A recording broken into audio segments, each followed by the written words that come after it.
Good morning students, this is Ravindra. आज हम pronoun करेंगे। प्रोनाउन को हिंदी में सर्वनाम कहते हैं। जो हिंदी के अंदर इसकी डेफिनेशन होती है वो होती है संज्ञा के स्थान पर जिस शब्द का प्रयोग करते हैं वो सर्वनाम होता है। इसी प्रकार से हम इसके इंग्लिश में डेफिनेशन बनाते हैं। A pronoun is a word which is used in place of a noun, यानी संज्ञा के स्थान पर जिस शब्द का प्रयोग करते हैं वो सर्वनाम होता है, प्रोनाउन होता है। यहाँ पर मैंने सेंटेंस लिखे हैं कुछ, आइए देखते हैं हम किस प्रकार से नाउन के स्थान पर प्रोनाउन का प्रयोग कर सकते हैं। तो मैंने यहाँ पर लिखा Ram is a good boy. उसके बाद फिर राम प्लेज क्रिकेट, दोबारा फिर राम का जिक्र हो रहा है, लेकिन बार बार हम नाम लिखे अच्छा नहीं लगता। इसके स्थान पर हम क्या प्रयोग कर सकते हैं, तो वो हम प्रयोग करेंगे यहाँ पर ही। क्या प्रयोग करेंगे? He plays cricket. उसके बाद आता है he plays cricket with Radha. Radha is a girl. तो राधा के स्थान पर हम क्या प्रयोग कर सकते हैं? राधा के स्थान पर हम प्रयोग कर सकते हैं सी। सी इज ए गर्ल। इस प्रकार से हम नाउन के स्थान पर प्रोनाउन का प्रयोग कर सकते हैं। उसके बाद आता है काइंड्स ऑफ प्रोनाउन। जो प्रोनाउन की काइंड्स होती है वो हमने यहाँ पर लिखी हुई हैं। सबसे पहले आता है पर्सनल प्रोनाउन। पर्सनल प्रोनाउन होता क्या है? जो किसी व्यक्ति, वस्तु या जानवर के बारे में बोध कराता है, तो उसको हम पर्सनल प्रोनाउन कहते हैं। पर्सनल प्रोनाउन होता कितने प्रकार का है? ये 3 प्रकार का होता है। फर्स्ट पर्सन, सेकंड पर्सन और थर्ड पर्सन। फर्स्ट पर्सन क्या होता है? फर्स्ट पर्सन होता है जो बात कर रहा है, स्वयं, खुद, यानी कि मैं या फिर हम। तो आई जो है, आई मैंने यहाँ पे लिखा हुआ है, और वी ये फर्स्ट पर्सन है, ये सिंगुलर है और ये प्लूरल है। ये एक के लिए इस्तेमाल होता है, ये सब के लिए इस्तेमाल होता है। उसी प्रकार से सेकंड पर्सन में आ जाता है जिससे हम बात कर रहे हैं, हमारे सामने वाला, तो उसको यू और यू ये सेकंड पर्सन है। जो फर्स्ट टाइम हम एक के लिए यूज करते हैं, जब एक के लिए यूज करेंगे तो सिंगुलर और ज्यादा के लिए यूज करेंगे तो प्लूरल। इसी प्रकार से थर्ड पर्सन आता है जिसके बारे में हम बात कर रहे हैं, ही, सी, इट, ये सिंगुलर में और दे प्लूरल के अंदर। इस प्रकार से पर्सनल प्रोनाउन हम 3 भागों में बांटते हैं। उसके बाद आता है रिफ्लेक्सिव प्रोनाउन। रिफ्लेक्सिव प्रोनाउन में जो काम है उसका प्रभाव सब्जेक्ट पर पड़ता है। काम का प्रभाव सब्जेक्ट पर पड़ता है, जैसे कि my self, our selves, your self, your selves, himself, her self, it's self, ये सभी रिफ्लेक्सिव प्रोनाउन है। अब रिफ्लेक्सिव प्रोनाउन का हमें जब सेंटेंस के अंदर प्रयोग करेंगे तो जो रिफ्लेक्सिव प्रोनाउन है वो हमेशा वर्ब के बाद प्रयोग होता है, जैसे कि I hurt myself, you hurt your self.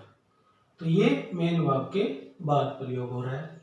उसके बाद आता है एम्फेटिक प्रोनाउन। क्या है? Emphatic pronoun. जो एम्फेटिक प्रोनाउन होता है वो रिफ्लेक्सिव प्रोनाउन के जैसा ही होता है, लेकिन इसमें फर्क क्या है?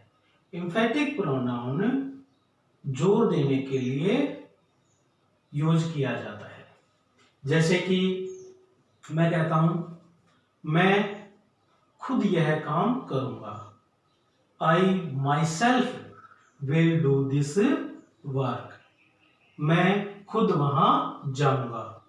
आई myself will go there. इस प्रकार से हम इनका सेंटेंस के अंदर प्रयोग करते हैं। तो जो एम्फेटिक प्रोनाउन है इसका प्रयोग सब्जेक्ट के तुरंत बाद किया जाता है। तो रिफ्लेक्सिव और एम्फेटिक प्रोनाउन के अंदर ये थोड़ा सा चेंज है। उसके बाद आता है रेसिप्रोकल प्रोनाउन। रेसिप्रोकल प्रोनाउन के अंदर आता है ईच अदर, वन अनदर। जो रेसिप्रोकल प्रोनाउन होता है वो दो प्रोनाउन से मिलके बनता है। ईच अदर है, इसका प्रयोग हम दो के लिए करते हैं, और जो वन अनदर है इसका प्रयोग हम दो से ज्यादा के लिए करते हैं। द टू ब्रदर, जब हम इसका सेंटेंस में प्रयोग करेंगे, the two brother hated each other. इसी प्रकार से जब हम इसका प्रयोग करेंगे तो ये दो से ज्यादा के लिए प्रयोग करते हैं। The girls loves one another, the girls loves one another. तो इस प्रकार से हम इनका प्रयोग करते हैं। उसके बाद आता है डेमोन्स्ट्रेटिव प्रोनाउन। क्या होता है मैंने डेमोन्स्ट्रेटिव प्रोनाउन? तो इसमें आता है दिस, दैट, दीज और दोज। डेमोन्स्ट्रेटिव प्रोनाउन होता क्या है? डेमोन्स्ट्रेटिव प्रोनाउन किसी वस्तु की तरफ इशारा करता है, जैसे कि दिस इज ए पेन, आपके पास बैग रखा है, दैट इज ए बैग। तो इस प्रकार से हम इनका प्रयोग करते हैं। इसमें भी जो दिस और दैट है ये सिंगुलर है, दीज और जो दोज हैं ये प्लूरल है। दिस और दैट एक के लिए प्रयोग करते हैं, दीज और दोज ज्यादा के लिए प्रयोग किया जाता है। उसके बाद आता है इंटेरोगेटिव प्रोनाउन। इंटेरोगेटिव प्रोनाउन प्रश्न पूछने का कार्य करता है। इंटेरोगेटिव प्रोनाउन में प्रश्न पूछने का कार्य किया जाता है, जैसे कि who, whose, whom, which, what is your name, where are you going. तो इस प्रकार से हम इंटेरोगेटिव प्रोनाउन का इस्तेमाल कर सकते हैं। उसके बाद आता है इंडेफिनेट प्रोनाउन। इंडेफिनेट प्रोनाउन होता क्या है? इसमें इस प्रोनाउन के अंदर व्यक्ति या वस्तु की जो संख्या होती है वो अनिश्चित होती है। तो जैसे लिखा हुआ है all, no, none, some, many, somebody, anybody, nobody, other etcetera. अब जब हम इसको सेंटेंस के अंदर प्रयोग करेंगे तो हम प्रयोग करेंगे, जैसे हमने यहां पर लिया all went to Rohtak, all went to Rohtak. इसी प्रकार से हम अदर को जब सेंटेंस में प्रयोग करेंगे तो हम करेंगे, अदर का जब हम प्रयोग करेंगे तो हम प्रयोग करेंगे do good to others, do good to others. उसके बाद आता है डिस्ट्रीब्यूटिव प्रोनाउन। क्या आता है? Distributive pronoun. डिस्ट्रीब्यूटिव प्रोनाउन होता क्या है? डिस्ट्रीब्यूटिव प्रोनाउन जो है वो विभाग सूचक सर्वनाम बोलते हैं इसको, और इसमें either, neither, each, none, any, everyone etcetera, इस प्रकार से प्रोनाउन का हम प्रयोग करते हैं।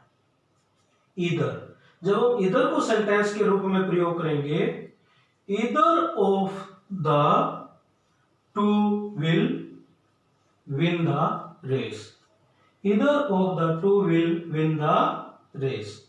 इसी प्रकार से जब हम एवरीवन का प्रयोग करेंगे सेंटेंस के अंदर, everyone of the students, everyone of the students was happy. इस प्रकार से हम इनका प्रयोग करते हैं। अब बात आती है ईदर और नीदर का जो हम प्रयोग करेंगे तो वो दो के लिए, ईच का प्रयोग हम दो या दो से ज्यादा के लिए करते हैं, और नन, एनी, एवरीवन और बहुत सारे हैं जो, इनका प्रयोग हम दो से ज्यादा के लिए करते हैं। इसके बाद आता है रिलेटिव प्रोनाउन। रिलेटिव प्रोनाउन होता क्या है? रिलेटिव प्रोनाउन दो वाक्यों से मिलकर बनता है, संबंधवाचक सर्वनाम। जैसे कि यहाँ पर लिखा हुआ है who, whom, that, which, etc. जैसे जब हम इसको सेंटेंस में प्रयोग करेंगे तो हम करेंगे this is the pen, this is the pen that she give me yesterday. तो यहां पर दैट का प्रयोग हम रिलेटिव प्रोनाउन की तरह कर रहे हैं। यहां पर जो रिलेटिव प्रोनाउन होता है वो अपने से पहले प्रयुक्त नाउन, जिसे एंटीसीडेंट बोलते हैं, के साथ अपना संबंध दर्शाता है। उसके बाद आता है पोजेसिव प्रोनाउन। पोजेसिव प्रोनाउन में क्या क्या आते हैं? Mine, ours, yours, his, hers, theirs, etcetera. जो पोजेसिव प्रोनाउन होता है उसके बाद नाउन नहीं आता। जैसे जब हम सेंटेंस में प्रयोग करेंगे तो मैं बोलूंगा, या हम बनाएंगे this pen is mine, this pen is mine, that house is yours, that house is yours. इस प्रकार से स्टूडेंट्स हम प्रोनाउन का यूज करते हैं। इसके बारे में और डिटेल में हम नेक्स्ट क्लास में करेंगे। तब तक के लिए थैंक यू।